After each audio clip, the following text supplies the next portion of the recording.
about how to annotate? What things have you been taught about annotating? David? Okay, so main ideas, right? You've probably marked them down if you were reading a book, marked them down in the comments, summary, right? Okay, we'll never do summary in here. What else have you been told to annotate or look for? Avery? Underline words we don't know. Okay, good defining. We will do that, words that we don't know. In the beginning, the first couple of passages that I give us are fairly easy. We will get to where we read passages. We'll skim through a passage and find words first, define them first, and then start reading. So we will do that. I have to figure out a way to do it. We used to do it with our phones. We would quickly pull out our phone and look up the definition. So I'm probably going to have to, 1, teach you how to use a dictionary, because I don't know if y'all have ever been taught how to do that. And then 2, I might also end up seeing if somebody can have room on their desk to bring out a computer and look things up quickly for definitions. But we will do that. What else have you been taught about how to annotate? What else, Christian? Important dates. Yeah, for history, right? Important dates or people, you've been taught to annotate that. Okay. In English, what have y'all annotated? Do what? You've annotated rhetorical things in English so far? No, because you don't even know what rhetorical things are. So I would say you probably haven't done that. What else, Jillian? Changes in tone. Okay, so you've annotated for things and changes in tone. We will look at that. We will look at shifts for that. Yeah, we will. Anything else, Koa? Metaphors, similes. Okay, so literary things, right? Metaphor, simile, imagery, setting, right? Conflict, those kinds of things. What I'm going to tell you is that in here, today and tomorrow, I'm going to teach you how to annotate. My expectation for what I want y'all's annotations to look like, okay? I will tell you that I think I said that tomorrow we would start Obama.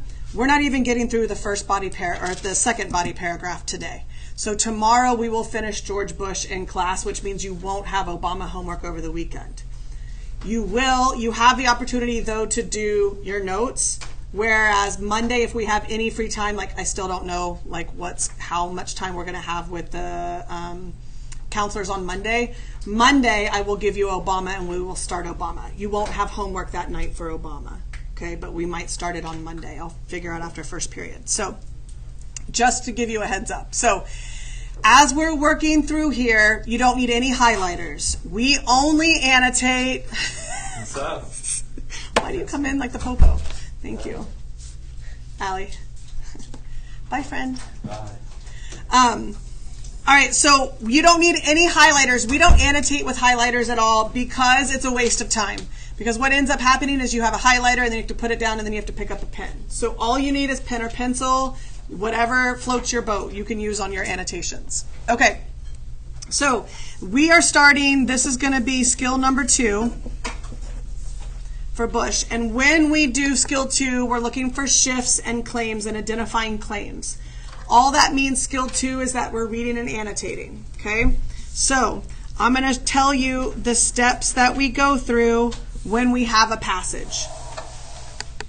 So the very first thing we do when we have a passage or we get a new piece is we deconstruct the prompt.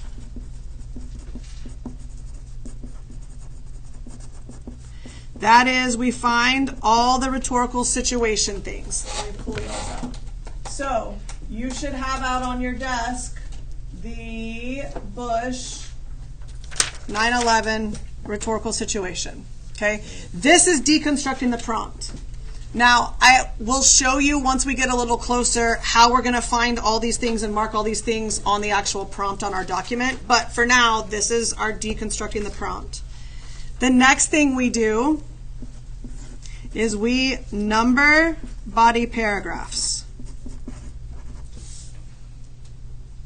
Do y'all know that's the symbol for paragraph? All the things you're learning from me. That's a symbol of a paragraph. That is simply 2 lines with a backward C. That's the symbol for a paragraph. Okay. So we number our body paragraphs.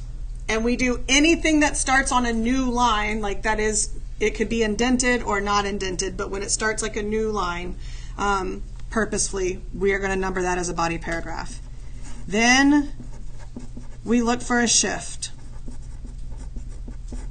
When we look for shifts, we look for multiple things. We look at like the first words of body paragraphs. So when we're numbering, we're not reading, but as we number, we recognize and we're looking at the first couple of words of a body paragraph, because sometimes those first couple of words will suggest like a shift, right? Like next, then, right? Like sometimes we have transitional words in there. We also look for a change in a length of paragraphs. So, do the paragraphs go from long to short, short to long? A lot of times in there, you will have a shift in something. The other thing that we look at is if we can't find anything, we just divide the numbered passages in half. So if you can't find either like the first couple of words don't give you a suggestion, or the body length doesn't give you a suggestion, then you go, okay, I have 8 paragraphs. I'm just going to divide it in half. I'm going to mark it between 4 and 5 or 5 and 6, right? The reason why we do that is because when we write our essays, we will write 2 body paragraphs, and our shift will decide that. Before the shift will be 1 body paragraph for us. After the shift will be a second, right? The final thing that we do is we will read and annotate.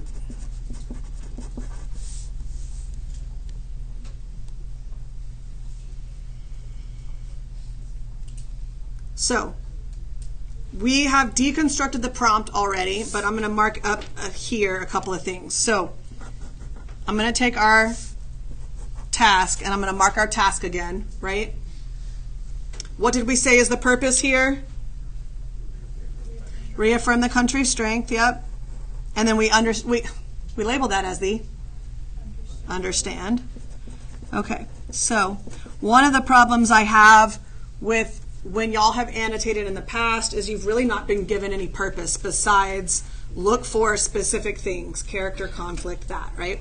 So we don't go into a passage looking for specific things. We want to look for answers to this purpose. So what I do is I change this into a question. I will always write the task as a question, okay? So why should Americans believe the country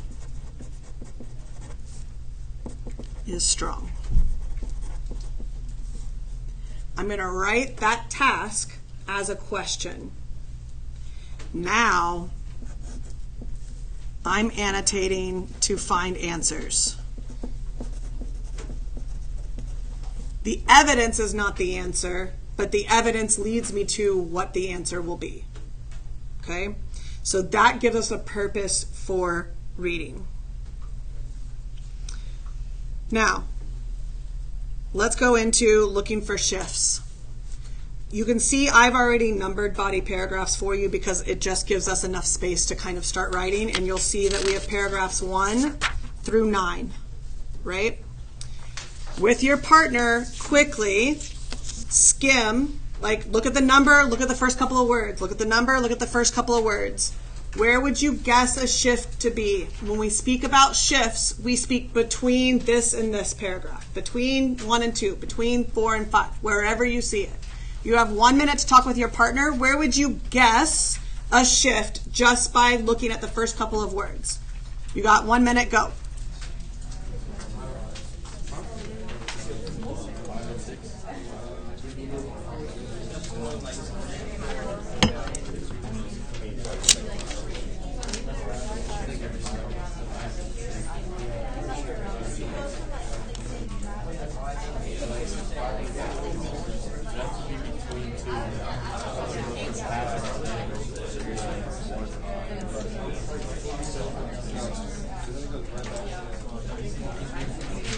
All right, take a guess. Between what body paragraphs are you guessing a shift might be? Okay, between 3 and 4. Now listen, we aren't all going to, when we mark a shift, it doesn't always have to be the same. Anybody, like I'll tell you, like today for this one, let's do the same one. It'll make things easier later. But why did you guess between 3 and 4? What gave you the hint? You had to have a reason. What gave you a hint between 3 and 4? Abby? Like at the start of 4, it talks about like how they implemented something. So what you saw, because you didn't read it, is you just saw the immediately, right? So that transition word suggests like timing of something. Okay, that would work. Did anybody else label it somewhere else? Where else did you find, Elise? Between 4 and 5. Okay, why would you maybe have thought between 4 and 5? Because 4 is talking about the actual attack, what's happening, and then 5 is talking about what they're gonna. Okay, but we're not reading yet. So we're not reading at all. All you're doing is saying immediately following the search. That's all we're looking at. I would say there is something between 4 and 5 that I could mark, but Christian, what would you guess? I said 5 and 6. Okay, why? Because it's been like. Nope, I don't need to know what it says. We're only looking for, I see something between 4 and 5 that I told us to look for a shift. What could we say between 4 and 5? Lorenzo? Well, the fourth paragraph is like. Nope. It's what? It's longer. It's longer. There you go. Sorry, I didn't mean to cut you off too early. Yes. So I could look at between 4 and 5 without reading it and go, okay, long, long, short. So just in a quick, like 10-second skim, I can go, okay, I can mark a shift there. Where are we more comfortable? Between 3 and 4 with the immediately, or between 4 and 5? Just guessing. Okay, so we're going to do 3 and 4. So I'm going to draw a squiggly mark. I literally draw a squiggly mark. It may not be right, that's fine. The reason why I draw a squiggly mark on there is because as I'm reading, you get tied up in like annotating all the things, but we have to think about where the shift is because that's going to identify what goes in my body paragraphs. So as I'm reading and annotating, I get to the squiggly mark and it's a reminder for me to go, okay, I need to see if the next paragraph, if there is a shift between those two. So when I would read, I would get to the end of 4 and go, okay, is there a shift in there? And if there is, I quickly label it. If there's not, then I'm mindful of the next body paragraph I read, is there a shift in there, right? So it's just a visual reminder for us to mark and figure out, like, is that right? Because that's what we're looking for, is that shift, okay? All right, so before we jump in our task, what is in there that you don't know what it is? I just told Octavian. What is in the task that we don't know what it is? Rhetorical choices. So, in your ANSCO notes, it talked about rhetoric, right? The easy definition for me of what rhetoric is and what our course is about is how an author or speaker uses language in order to manipulate an audience into understanding doing something, right? It's just how they use language. This course will ruin you for many reasons, but for one of the main reasons is that you will never look at a piece of text, a movie, a commercial, a song, an advertisement the same way. Because everything that is in this world is some type of an argument, some form. So that's what we're going to look at here. So let's talk about what rhetorical choices mean, okay? You're going to see me talk about or speak the language of labels. So when we see rhetorical choices, you're going to say you're going to hear me say, what can I label that? Okay? So, rhetorical choices, what I say are patterns of language. And patterns can be anything. Patterns can be like repetition.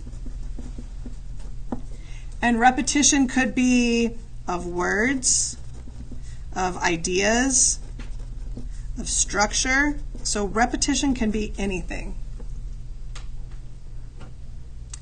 What pattern? Sometimes it sounds like melodic, and you're like, okay, I know there's something in there. So then that's where we're going to try to find a label for it.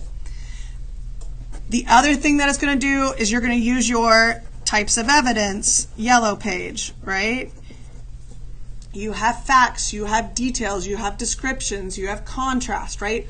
All those things are going to be rhetorical choices. It's just what choice did the writer make or the author make at this point? There's been a big shift in our test over the last 5 years, really, where I could teach you all of the classical rhetorical terms and spend 2 or 3 weeks, maybe 4 weeks, teaching you all of these very highly technical terms. polysyndeton, asyndeton, anadiplosis, labeling and finding all these things, but when it comes down to it, I don't care that you know that it is a polysyndeton. All polysyndeton is multiple conjunctions. That's all I need you to tell me in your paper is I see multiple conjunctions, right? You don't get points for knowing the classical technical term. So we're not going to get tied up in that. The other thing that we're going to look at is we're going to look at organization. How does the author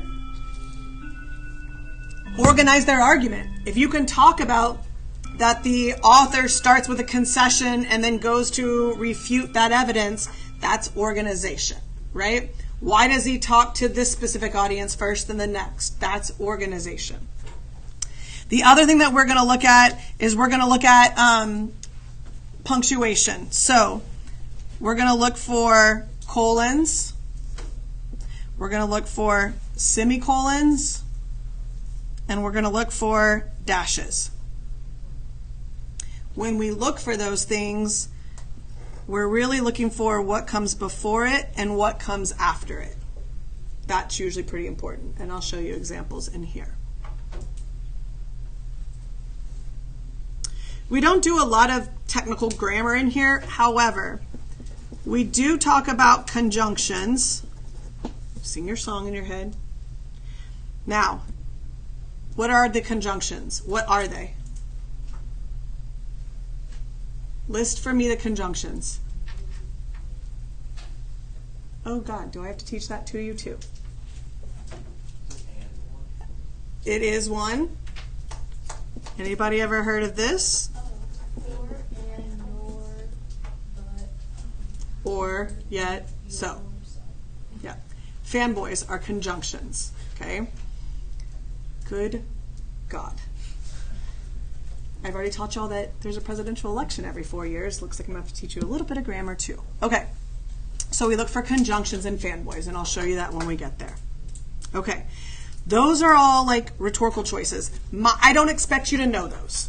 So my job through this is to show you types of labels. When you read Obama, I have given you hints for each paragraph of labels that are rhetorical choices that I see in there. So I'm kind of guiding you along the way, okay? All right, when we talk about what we're going to do for annotations, we will never, ever, ever, as Taylor Swift would say, write summary. We'll never do summary. I lie. There may be things, the only time that I feel summary is necessary is when we have something that is a difficult passage, right? The ones that I give you in the beginning are fairly easy to understand. When we get a little bit later, I'll pull pieces that I think are more difficult. When we get into transcendentalism and we read Thoreau, Thoreau is more difficult because y'all have never really read anything of difficult literary merit, right? I would say like anything Dickens, Tale of Two Cities we used to read sophomore year, anything difficult. Lord of the Flies, super easy. To Kill a Mockingbird, super easy. Fahrenheit 451, super easy. Like you could understand the sentences, right? When we get to things where it's the sentence structure is difficult, we'll write summary first, and then we go back and annotate. Okay, but for right now, we won't need to do that because it is going to be pretty easy. So what we do is one, we will always label the thing that we're annotating. And then two, we will connect it to the rhetorical situation.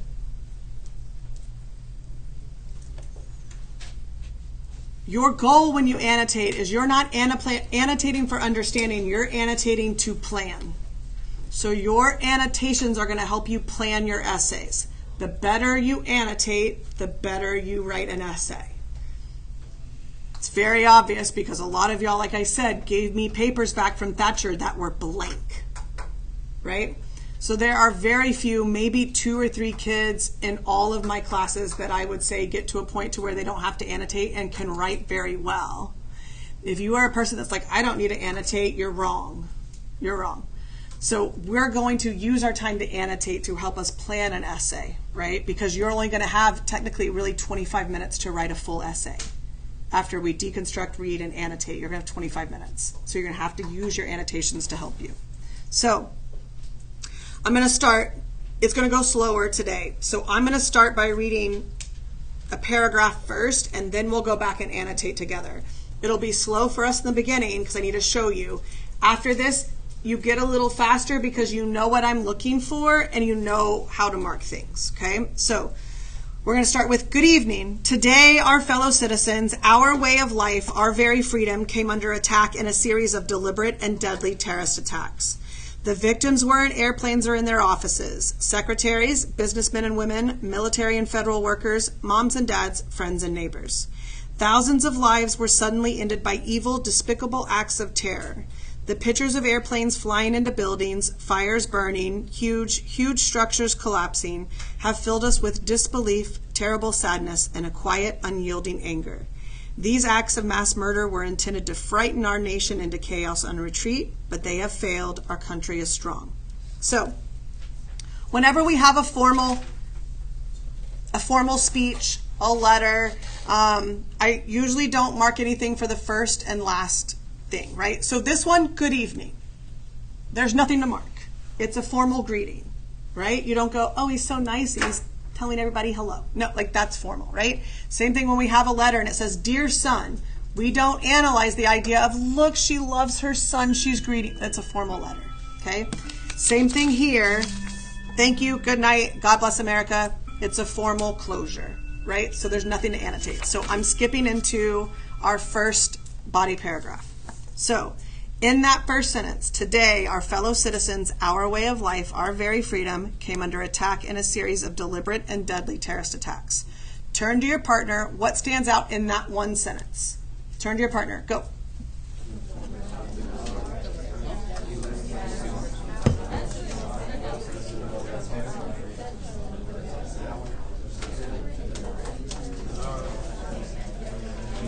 All right. What stands out in that first sentence? Octavian? Repetition. Of what? Okay. So I see the hour. What you're going to find in here is a lot of times it's not necessarily the word that is repeated that is important. We will always look at what is attached to that word that is important. So I'm going to see our is talking about fellow citizens. Our way of life. Our freedom came under attack in a series of deliberate and deadly terrorist attacks. Okay, so that we would label as, you could label as repetition. Is there anything else in that first sentence that we like? Okay, so that goes into the idea of the list of the hour. What else?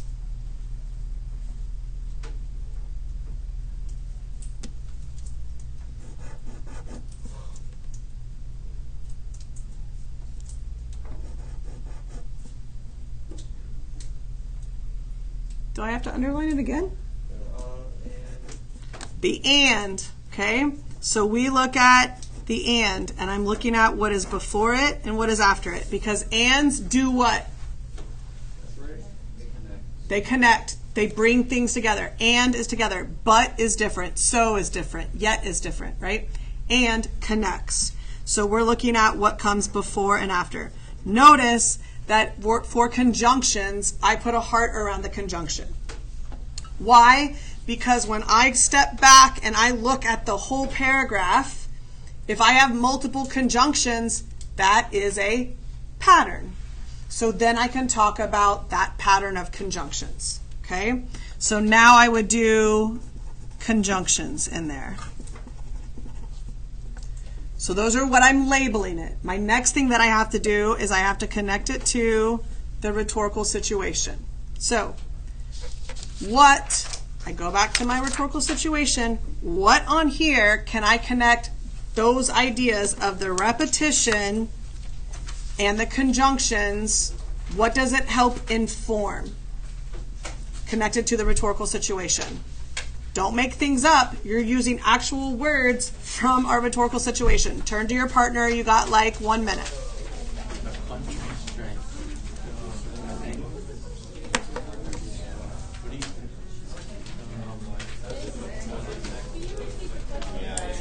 So you're looking to see at the rhetorical situation, all these things, how can I connect that idea of our fellow citizens, our way of life, our very freedom, deliberate and deadly, what can I connect it to here? I don't want you to tell me what it means. I don't want you to tell me why. I just want you to tell me what can we connect it to in the rhetorical situation. 30 seconds.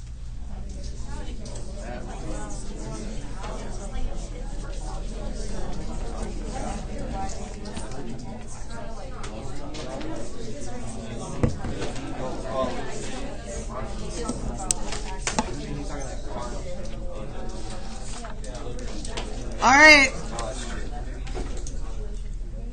What do those things inform? What does it, where can we connect it? Ava, take a shot. Okay, so let's start with audience. I want to be specific. What audience does that inform?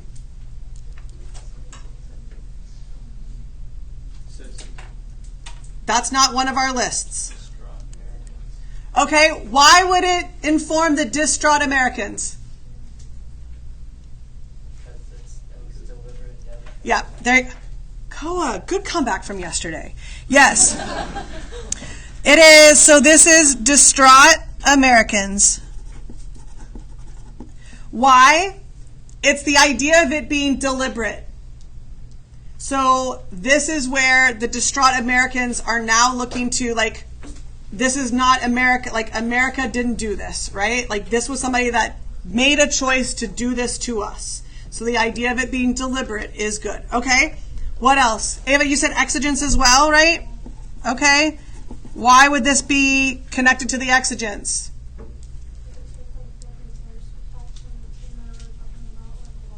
Yep, so it's why is he talking about? Because the speech is different because it's deliberate.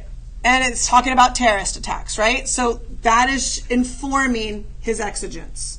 Okay, that works for me. Good. Okay. Could you expand on the audience? Yeah, I mean, you could say like world leaders, right? Okay, let's go to the next sentence. The victims were in airplanes or in their offices, secretaries, businessmen and women, military and federal workers, moms and dads, friends and neighbors. Turn to your partner. What do you like in there?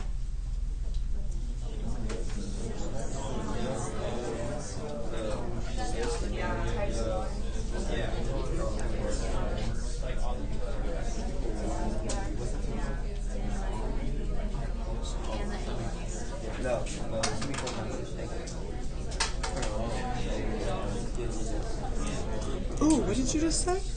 What did you just say? About your evidence? Did I just hear you? What were you talking about? Oh, thought I heard you say something else. All right, what do we like in there? Okay, we like the conjunctions. So you have the first conjunction of or, but in airplanes or in offices, or suggests options, right? Okay.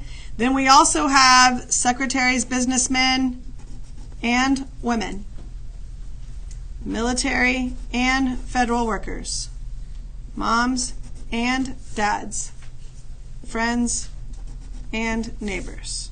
All right, so we have the conjunction. What else do you have in there?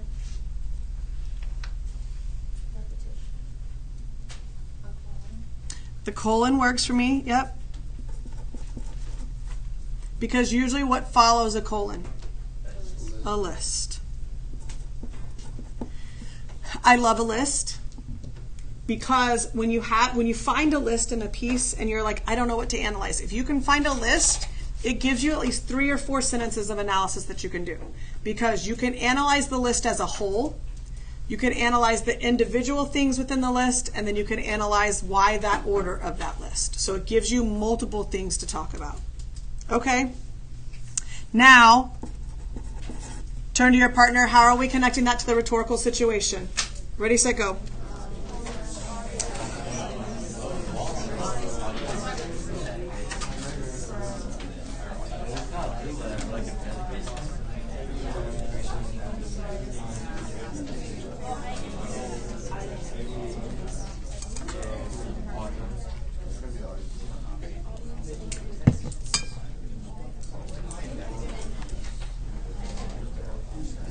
All right, rhetorical situation. What can we connect it to?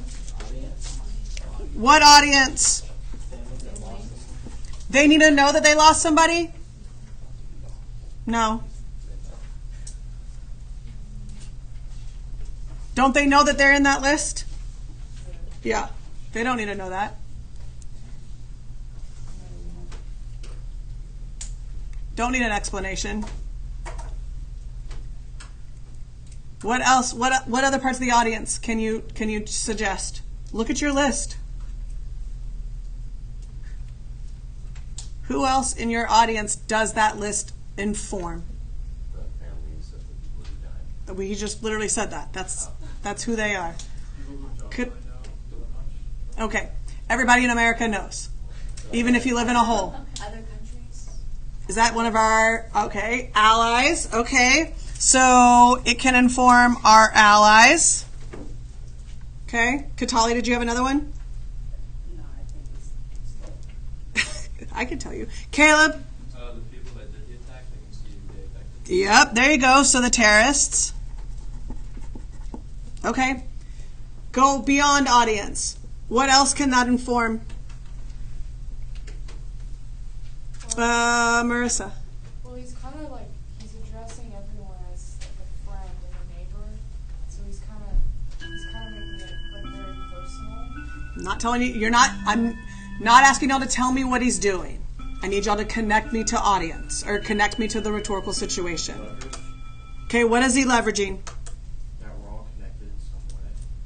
Don't tell me what he's doing. Y'all, I want you to literally use the things that are on this list. Here's what I'm doing. What you're telling me is summary, and that's not what I want. I want you to literally tell me, we'll get to analysis in skill 4. I want you to tell me what to connect it to. Ava? Maybe context. Okay, why? Because they're saying like in one of them we put no airport experience in, that they're all airplanes are like more like in depth. Okay, so we're giving some context as to like to our allies or to the terrorists, like how that was created. Okay, that makes sense. Christian? Like leverage to anger. Okay, I think that would work too.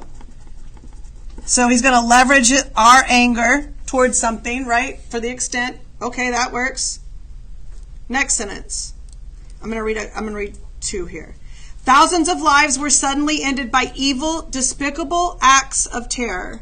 The pictures of airplanes flying into buildings, fires burning, huge structures collapsing have filled us with disbelief, terrible sadness, and a quiet, unyielding anger. Now, I will tell you, I know I told y'all to look for dashes. However, I'm going to point this out here. This dash is not intended. It was like a stumble.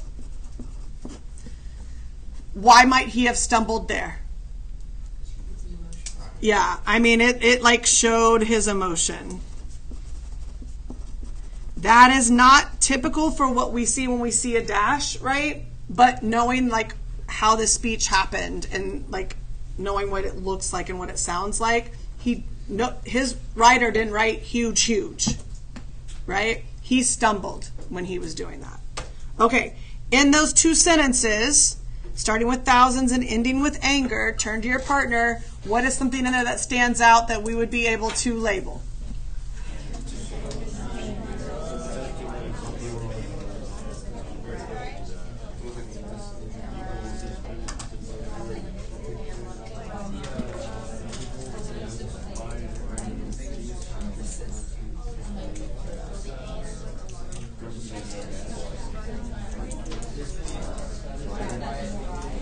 All right.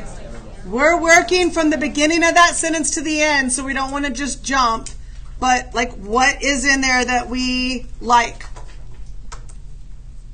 For evidence, what do y'all like in there?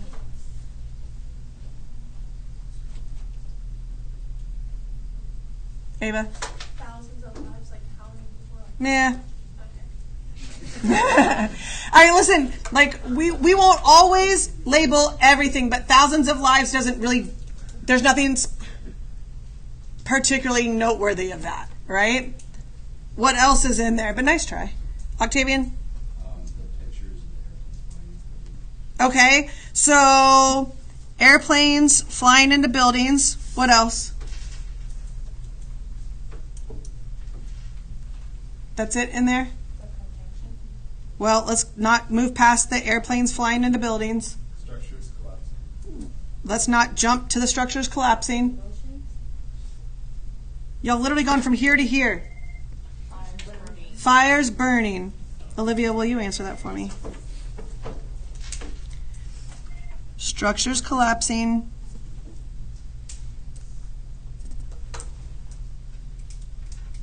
Is there Caleb Fowler in here? Yes. Yes, sir.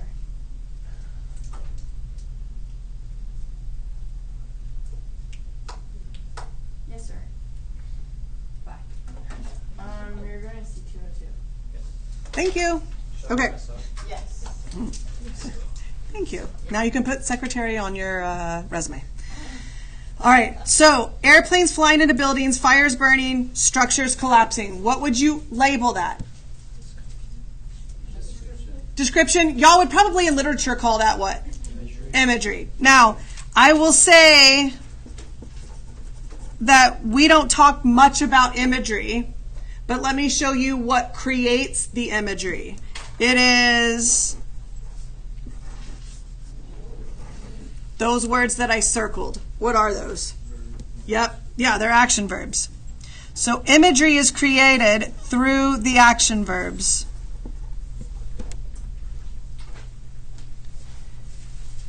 The other thing before that is ended by evil, despicable acts. So the idea of labeling the acts, those are descriptors.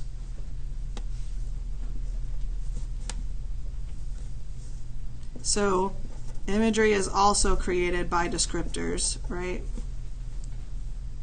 What else is in that sentence?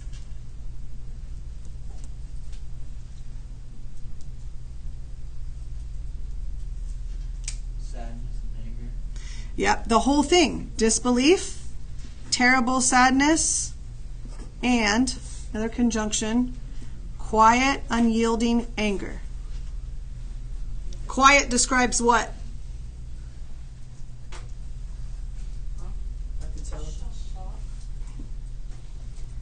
Quiet, literally, in here is describing what?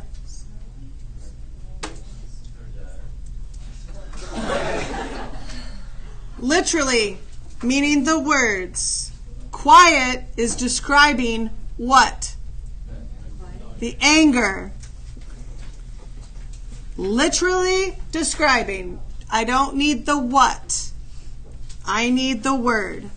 So the idea of quiet anger and unyielding anger, those are descriptors, right? So what is unique about quiet anger? It's like You have to think about everything. Abby? Like they might feel like helpless if they can't do anything about it. That's what it means. But why does quiet anger, why is that unique? Why is that noteworthy? Quiet anger. Because anger usually isn't quiet. Okay, anger isn't usually quiet. It's quite loud, right? So that we would say is a contrast. Quiet anger, we would label that as a contrast. Unyielding, meaning nothing stops it, right? So that's a contrast. So when you see something unique like that, that's a contrast. You can talk about why is he contrasting those two things. I don't want an answer to that, but we'll get to that. Okay, so now let's look at the rhetorical situation. All those things, what does it connect to in your rhetorical situation? Turn to your partner. You have about a minute.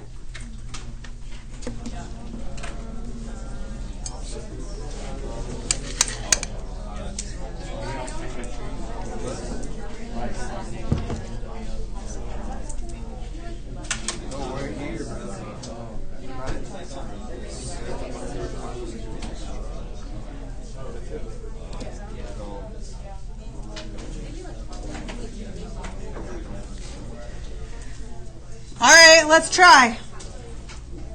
What are some things that we can connect that evidence to in the rhetorical situation? Octavian? Okay, what is he leveraging? The what?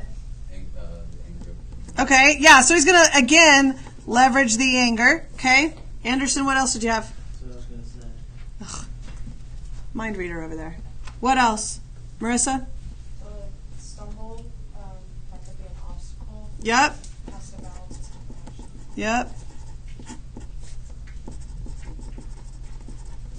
I'm just going to put the balance that we wrote down, right? Because that goes back in there. Anything else? Exigence, Okay. Why? because it's like he's saying like what is happening. It's like why he's talking about this because like the buildings were burning. Yeah. The extent to which it happened, that's like the reason why I am speaking out. Okay, that works for me. Good. Let's go to the next one. These acts of mass murder were intended to frighten our nation into chaos and retreat, but they have failed. Our country is strong. What do we see in there? Leverage. Label. Find me. What am I labeling first? Okay, the conjunction. And I'm looking at the before and after it, right? Chaos and retreat. Now that I can step back and I go, oh, chaos and retreat, that's like deliberate and deadly, men and women, friends and neighbors, right? So now I'm looking back and I'm seeing all my hearts and I'm seeing that like rhythm, this and that, this and that, this and that, right? So that again is a conjunction. That's going to be a pattern is all my conjunctions. Is there another conjunction in there? But.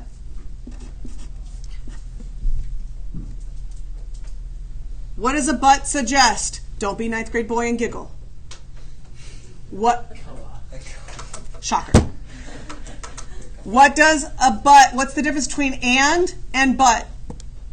And in contrast. And is what? Adding on. Adding on. But is a contrast. Yep. But suggests a difference. So that's noteworthy, right? So when I'm hearting my conjunction, I'm seeing and then but. So then I can look at, well, what are all those and suggesting, and now what does the but suggest afterwards, right? Okay, one more time. Okay, but they have failed, our country is strong. Do you notice anything in those last two sentences? What's different about them?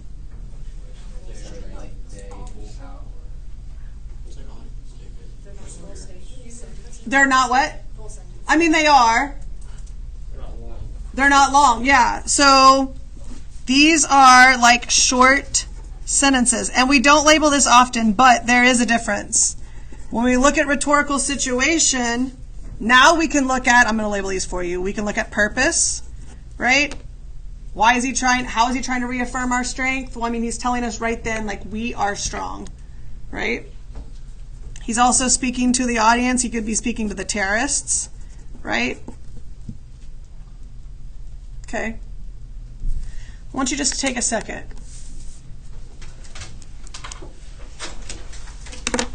One sentence or one body paragraph. Have you ever in your life annotated like that? No. I love it. This is going to be our expectation from now on. Tomorrow, we will finish Bush together. Okay, so no homework tonight unless you want to work on your notes for next week.